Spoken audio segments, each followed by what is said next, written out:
Hello guys, स्वागत है आप सबका मेरे channel physics class 9th by Harshit Kumar में। गाइस, ये मैं पढ़ा रहा हूँ एनसीईआरटी के क्लास 9th का chapter first motion.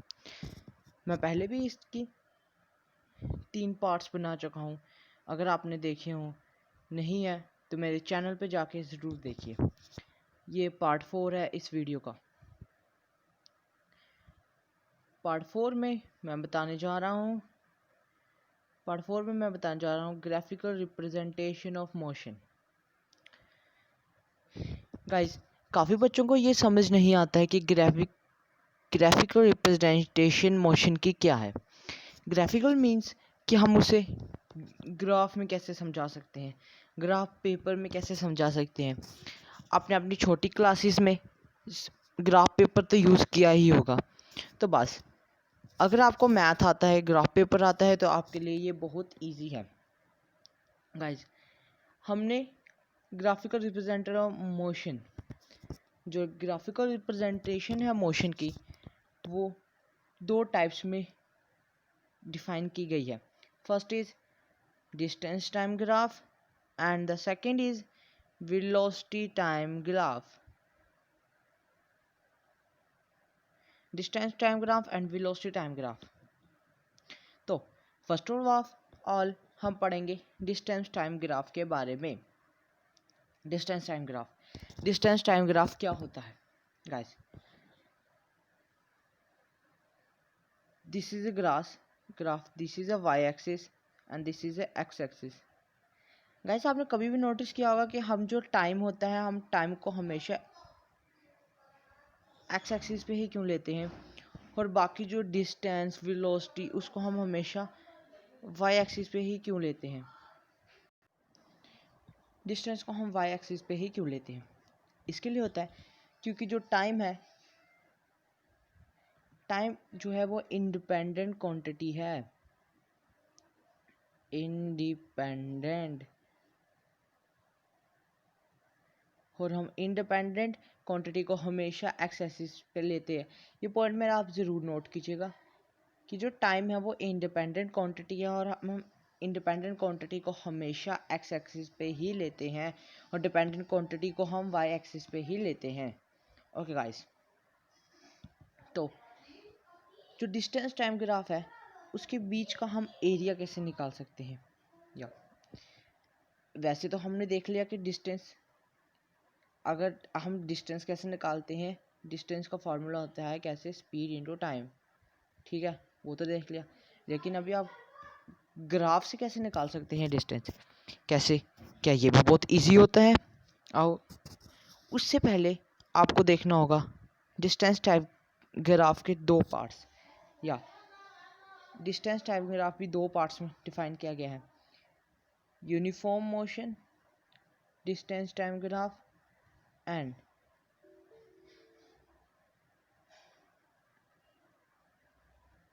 Sorry guys, sorry. तो मैं था डिस्टेंस टाइम ग्राफ को 2 में की गया, यूनिफॉर्म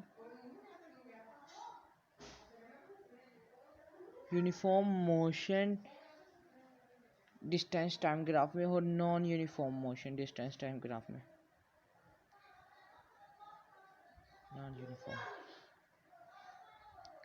गाइस, जब कभी भी जो मोशन है वो कांस्टेंट होगा, जब कोई मोशन है वो यूनिफॉर्म मोशन होगा या कांस्टेंट मोशन होगा, तो उसका ग्राफ हमेशा स्ट्रेट लाइन में बनता है। उसका ग्राफ आपने हमेशा ऐसे बनेगा, ऐसे देखा होगा, एक्स एक्सिस वाई एक्सिस, उसका ग्राफ हमेशा ऐसे बनेगा। वो जो non uniform motion time graph distance time graph का ग्राफ होता है वो ऐसे बनेगा, ऐसे। यहाँ आप ऐसे ले लीजिए, वो कैसे भी बन सकता है, लेकिन ये यूनिफॉर्म मोशन का ग्राफ है वो हमेशा स्ट्रेट लाइन में ही बनेगा। या तो अब मैं बता रहा था कि हम एरिया कैसे फाइंड कर सकते हैं डिस्टेंस टाइम ग्राफ में। हम एरिया फाइंड कर सकते हैं, area under a slope.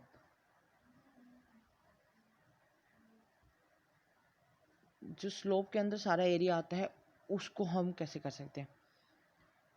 For example के तौर पे मैं आपको एक टाइम बना कर दिखाता हूँ। दिस इज द 0 1 2 3 4, यहाँ से 1 2 3 4, तो ये है मीटर्स एंड यहाँ ये है सेकेंड्स। तो गाइस ये स्ट्रेट लाइन है,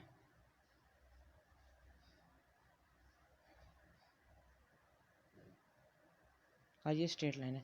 तो अगर आपको इसका एरिया फाइंड करना है तो हम क्या करेंगे, हम यहाँ से अगर हमें बोला गया है कि अगर 4 सेकंड में इसका एरिया फाइंड करो, तो हम क्या करेंगे, यहाँ से डॉटेड लाइन ले लेंगे यहाँ पे।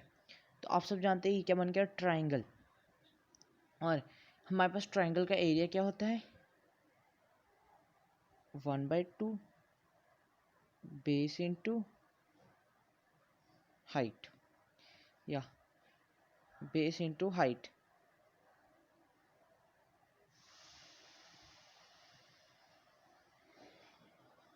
बेस इंटू हाइट, वही हर फॉर्मूला यहाँ लगा लेंगे हम। 1/2 बेस क्या है 4, हाइट क्या है, हाइट भी 4 है, तो 2 2 कैंसिल, इसका एरिया क्या आ जाएगा 8 मीटर स्क्वायर। देखा आपने गाइस कितना आसान है डिस्टेंस टाइम के ग्राफ से एरिया निकालना। हाँ बहुत इजी है ये। जो स्लोप के अंडर एरिया आता है उसको हम बोलते हैं स्लोप। ये भी हो सकता है, ये भी हो सकता है। उसके बाद हम चलते हैं वेलोसिटी टाइम ग्राफ की ओर। अभी आपने डिस्टेंस टाइम ग्राफ पढ़ लिया, वेलोसिटी टाइम ग्राफ क्या है। वेलोसिटी टाइम ग्राफ को भी जैसे हमने पढ़ा कि डिस्टेंस टाइम ग्राफ को 2 टाइप्स में बांटा गया है, uniform motion distance time graph और non uniform motion time graph. वैसे ही वेलोसिटी टाइम ग्राफ्स को भी 2 में बांटा गया है, when velocity is constant and when velocity is non constant, या when velocity is constant and when velocity is non-constant, और when velocity is uniform। 3 types में बांटा गया है, सॉरी गाइस 3 टाइप्स में। कौन सी, when velocity is constant, when velocity is uniform, when velocity is non-constant। तो जब velocity constant होगी तो उसका ग्राफ ऐसे बनेगा, ऐसे। तो ये ग्राफ कब बनेगा, जब वेलोसिटी कांस्टेंट होगी। When velocity is constant then this graph is use to find area. तो इसका स्लोप क्या आ गया ये, तो ये आपका क्या बन गया ट्राइंगल। ट्राइंगल का फॉर्मूला क्या है, एरिया L/B। तो आप ऐसे इसका डिस्टेंस निकाल सकते हैं। दूसरा आ गया हमारे पास, व्हेन वेलोसिटी चेंज यूनिफॉर्मली। जब वेलोसिटी यूनिफॉर्मली चेंज होगी तो उसका टाइम डिस्टेंस टाइम ग्राफ बनेगा वैसे ही जैसे यूनिफॉर्म डिस्टेंस का टाइम ग्राफ बनता है, ऐसे। ओके, तो आप भी इसको स्लोप के अंदर करके जा सकते हैं। या जब वेलोसिटी नॉन कांस्टेंट होगी तो उसका ऐसे ही बनेगा, ऐसे ले लो, आप ऐसे ले लो, या आप कुछ ऐसे ले लो, नॉन मैटर। लेकिन जब कांस्टेंट होगी तो ऐसे बनेगा, जब यूनिफॉर्मली चेंज होगी तो ऐसे बनेगा, बस। तो गाइस अभी हम चलते हैं आगे। ओके, तो ये सब आप देख सकते हैं यहाँ एरिया। इस क्वेश्चन में बताया गया है 10 से 20 तक लगा लेनी है, तो आप यहाँ से डॉटेड लाइन ले लेंगे। तो आप जानते हैं ये कोई फिगर नहीं बन रही, यहाँ बना देते, ये कोई फिगर नहीं है, तो हम इसको 2 टाइप्स में बांट देंगे, ट्राइंगल और रेक्टेंगल। तो ये बन जाएगी। पहले हम ट्राइंगल का एरिया निकालेंगे, फिर रेक्टेंगल का एरिया निकालेंगे, दोनों को प्लस कर देंगे तो हमारे पास टोटल डिस्टेंस ट्रेवल आ जाएगा। गाइस ये बहुत इजी होता है डिस्टेंस टाइम ग्राफ निकालना। या अभी हम करते हैं कुछ क्वेश्चन सॉल्व करें। चलो सो गाइस हम करने जा रहे हैं क्वेश्चन दिए है पेज नंबर 107 में, जो मैं आपको पिछले भी बता चुका हूँ। यहाँ दिया what is the nature of the distance time graph for uniform and non uniform motion of an object. क्या नेचर हो सकते हैं, मतलब कैसे ग्राफ बन सकता है टाइम ग्राफ का, जब जो ऑब्जेक्ट होगा यूनिफॉर्म और नॉन यूनिफॉर्म में। मैंने आपको कहा जब भी ऑब्जेक्ट यूनिफॉर्म में होगा तो उसका स्ट्रेट लाइन ही बनेगा, वही यहाँ लिखा है। When the motion is uniform the distance time graph is the straight line with the slope. या जब नॉन यूनिफॉर्म होगा तो वो स्ट्रेट लाइन में कभी नहीं होगा, वो कर्व हो सकता है, किसी भी शेप का हो सकता है, पर स्ट्रेट लाइन नहीं हो सकता। या ये रहा उसका ग्राफ।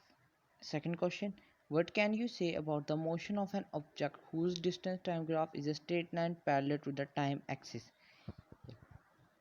गाइस जब एक्साग्राम होगा तो मैंने कहा था ना, जब ऐसा ग्राफ होगा तो क्या हम बोलेंगे कि बॉडी जो है वो रेस्ट पे है। टाइम तो बढ़ रहा है पर बॉडी अपनी जगह ही है, वो रेस्ट पे ही है। और ये कब बनता है? When velocity is constant. जब वेलोसिटी कांस्टेंट होगी तब। उसके बाद गाइस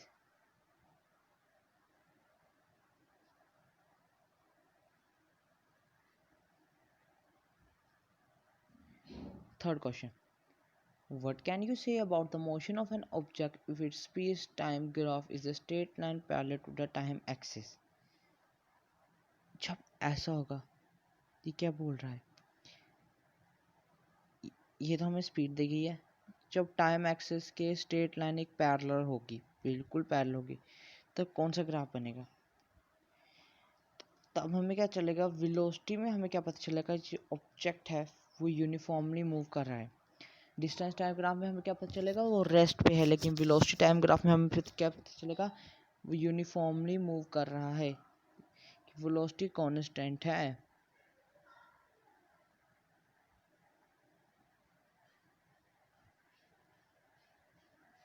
वेलोसिटी इज कांस्टेंट। या question number 4, what is the quantity which is measured by an area occupied below the velocity time graph?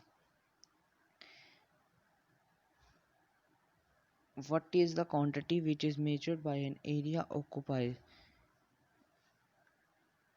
covered? कि वो कौन सी क्वांटिटी है जब ऐसे स्लोप है, ये स्लोप के अंदर जितना भी एरिया आएगा उसको हम कैलकुलेट करके डिस्टेंस निकाल सकते हैं। वही बोला गया, the area below velocity time graph give the distance covered by an object. Distance ही देगा हमें ये। तो गाइस मेरी वीडियो देखने के लिए आपका बहुत बहुत थैंक यू। आप मेरा चैनल नया है, प्लीज़ चैनल को सब्सक्राइब कीजिएगा, बेल आइकन को ज़रूर दबाएगा मेरे आगे पार्ट्स देखने के लिए। तो मैं अपने अगले पार्ट्स में आपको बताऊंगा मोशन की 3 इक्वेशन के बारे में, जो है u plus v plus equals to u plus 8t। मैं आपको फर्स्ट इक्वेशन बता रहा हूँ, बाकी मेरे पार्ट 5 को ज़रूर देखिएगा इस इक्वेशन को जानने के लिए। Thank you for viewing this, thank you very much guys.